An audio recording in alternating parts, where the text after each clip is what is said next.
As 2022 continues to be the year of Colin Baker, we have what appears to be his final box set, or at least his final major appearance of the year. So this genuinely could be the very last time that I can play this clip. Even more of me.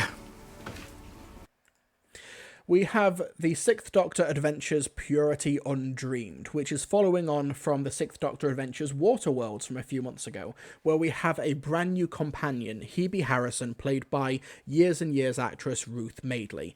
And she is a wheelchair-bound companion, and she has basically been a massive breath of fresh air inside of the TARDIS team. I think that it's been terrific for Big Finish to give the Sixth Doctor and Mel a brand new lease on life, because she hardly had any on-screen appearances with the Sixth Doctor.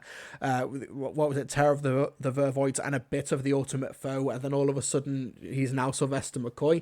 It's not really a great companion starting point, but now with Big Finish we have all of these other adventures. But so, Waterworlds was a terrific classic series box set, a great introduction to Hebe Harrison as well, but we are going to be expanding on that story now with Purity Undreamed, which sees the Sixth Doctor, Mel and Hebe return to modern day Sheffield to visit one of Hebe's best friends, Elise, and along the way they also meet a professor played by Imogen Stubbs, Professor Patricia McBride, who you'll see on the top right here, and she becomes a sort of recurring character, pseudo-companion over the course of the box set. So the first story is The Mindless Ones by Paul Magras, where the Dr. Mel and Hebe visit an old friend of Hebe's who has recently gone to the Mindless Facility, and there is, I shit you not, a character in the Mindless Facility called Mr. Betterment, and it's obviously some sort of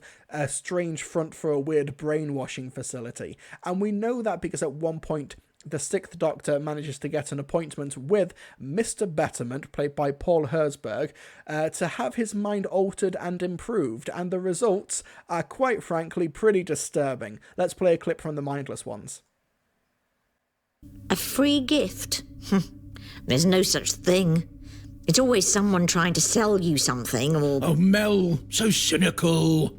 The people at the Mindless Facility are very caring, and all they want to do is help their clients fulfill their potential and betterize themselves. What are you even talking about?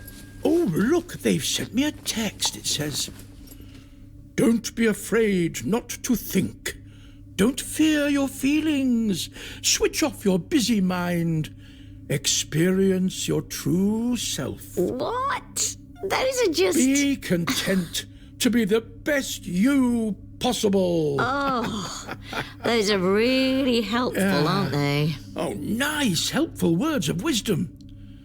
And a lovely, friendly font, too.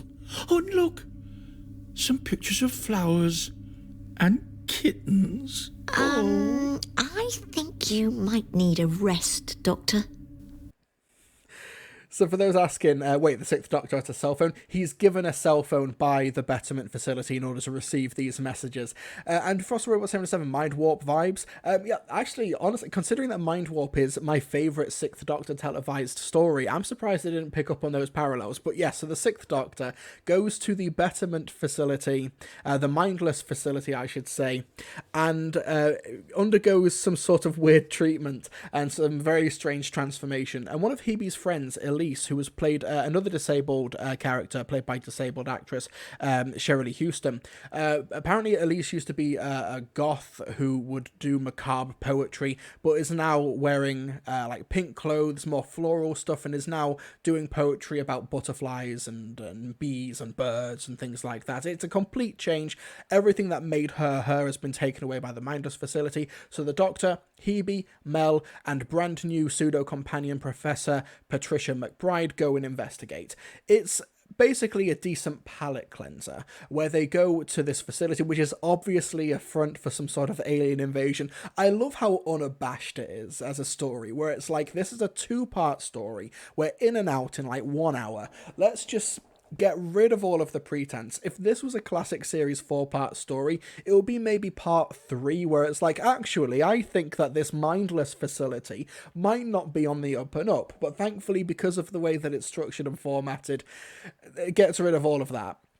But yeah, it's a decent palate cleanser story to sort of not only ingratiate the characters back into modern day Sheffield, or at least I think it's like the early to mid 2000s Sheffield, I should say. They do specify the date, but I've completely forgotten it because I'm such a professional. It's also there to introduce Professor Patricia McBride, and Imogen Stubbs plays this character who basically is overqualified to be where she is, and she also she has a fraught relationship with some students who she has sent to the mindless facility without checking it first. So some of this is kind of on her, but yeah, she's also meant to be an accomplished writer, published author, things like that.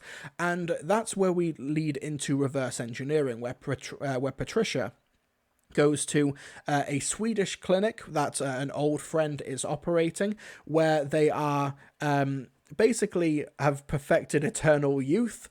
It's a bit of a small ask, but that is something that they've been able to do. Killian Home is the friend, who is played by Stephen Riddle. And it's a really fun subversion of the Eternal Youth stories. We'll play a real quick clip, though, first. Oh, poppycock. Absolute poppycock. Flim, flam and flapdoodle. Hello to you too. What are you talking about? Well, that whole presentation was a load of pseudo-scientific garbage. Nothing but a stream of meaningless technobabble. I thought it sounded quite convincing. Well, that's the whole point. It's supposed to sound plausible, but it just wouldn't work. So, they can't make people younger then?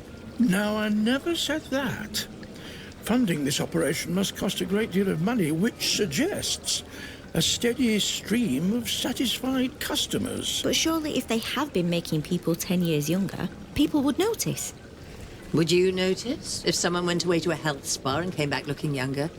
You'd just assume it was a skin treatment. Exactly. The vanity of misspent wealth. Nobody would raise an eyebrow, if they still could raise an eyebrow. So, you've never considered having any work done, Doctor? Me? Change my appearance? Over my dead body? I love that line. Anyway, so Killian Home is... It's hard to get into what exactly is going on in terms of like the actual mechanics behind the eternal youth at this facility, which does apparently work. However, what's really interesting, and I won't give away spoilers, is the way that the reversing of time manifests itself as a ticking clock, where the climax of the story kind of happens in reverse. The best visual comparison I can think of is if you've seen Doctor Strange, the first one, directed by Scott Derrickson, and there's the fight scene happening where it's Mads Mikkelsen as the villain. I forget his name. He's fighting Doctor Strange in the street while everything is going in reverse around them.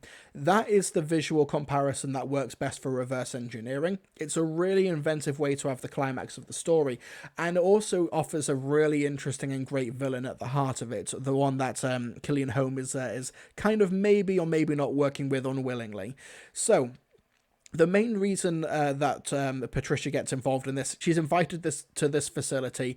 However, she already sees Mel is there, and Mel is like, oh, we came here because you called us. Oh, wait, you've not called us yet. Patricia, you're about to see something really messed up in the other room, and when you do, can you call Hebe and tell him to come along? It's some fun timey-wimey stuff. But it's because of that timey-wimey stuff that Patricia cottons on that the Doctor, Hebe, and Mel are in fact time travelers, which leads into the third story, Chronomancer by Robert Valentine. And Chronomancer is such an astonishing right turn in this box set. And I can't tell you why without spoilers, to the extent where in this review, I'm not going to play a clip from Chronomancer because that would give the game away. So Chronomancer sees the Doctor, Mel, Hebe take Patricia to see 26th century Sheffield. She has a massive bit of culture shock, she can't quite hack it, so they go back to modern day Sheffield, but on the way in the time vortex they see two people fighting each other in the vortex. They see two people in these massive exosuits. One is a Kavul and the other is called Valen, and it turns out that Kavul is a very bad man, and Valen is trying to stop him from destroying all of reality with he's trying to get this MacGuffin, this device, but if he opens it, it will explode and destroy all of Sheffield. So the Doctor, Mel, Hebe, and Patricia have to stop him. It also reunites the characters with Elise as well, who's got a really fun role in this story as another there's 4 companions in this box set. It doesn't feel overcrowded, but it does work out. And ... in the chat, how long are each of these stories? Are they 45 minutes like in season 22? It's always at 22-minute parts. It's like half an hour parts, but they are 2 parts each. So it's like 3-hour-long stories, give or take.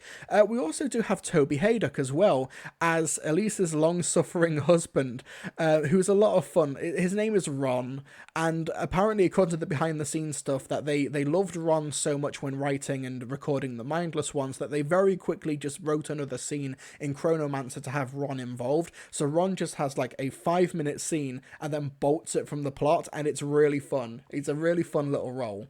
But Chronomancer, I can talk about the actual main sci-fi conflict, which are these 2 warriors from the future in these suits, and they're chronomancers, and they're trying to fight over something, and they have to team up with Valen in order to stop Kavul.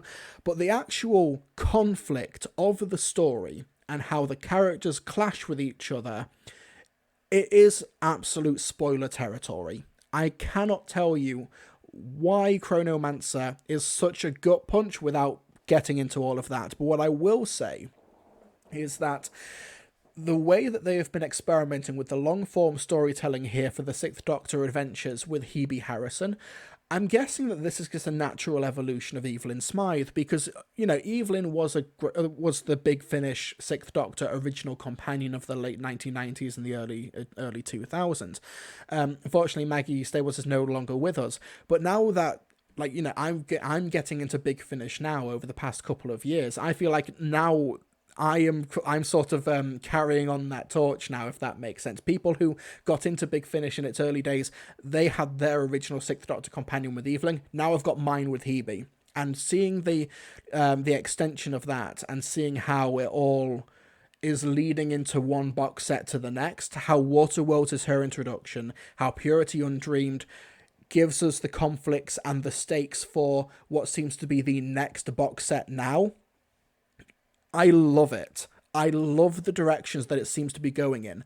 And what's unfortunate, though, is that the next title in this set is not going to be out until May 2023. And the Purity Undreamed ends on such an incredible cliffhanger and a brand new reveal as to what form the next box set or stories with this pairing with this TARDIS team are going to take, and I cannot wait for it. The Mindless Ones is a really cool, fun palette cleanser. Reverse Engineering is a really inventive and subversive look at like an Eternal Youth storyline that I really liked, that was really solid. And Chronomancer basically takes the status quo, bundles it up into a ball, throws it onto the next box set, and I cannot wait to see what form that journey takes. I will say, though, do not go into Purity Undreamed without listening to Waterworlds first. Waterworlds is basically like, I don't know, let's take a Series 1 comparison. Waterworlds is Rose to the Unquiet Dead, and then Purity Undreamed is going from Aliens of London to The Long Game. Okay, watch and listen to the first box set first. It's a really good box set overall. And also, if you don't like Hebe, if you don't like this dynamic, that's fine. Drop the box sets. That's cool. Whatever. But listen to Waterworlds, then get into Purity Undreamed. And I cannot wait to see where the story goes next. I cannot tell you why Chronomancer hits as hard as it does without spoilers. So I'm going to save that for a future segment. But this is a really strong showing. It's been a great year of Colin Baker. and I cannot wait to see what 2023 has for the Doctor, Hebe, and Mel. Also, Aidan Woodhead, we still have another Colin box set this year, Unbound. We do. It just wasn't in his collection. Sorry, that's why I missed it. If you go into Sixth Doctor Adventures, Unbound's not there. So that's how I forgot him. My apologies. Oh, I will be able to break out that even more of meme one more time. Terrific.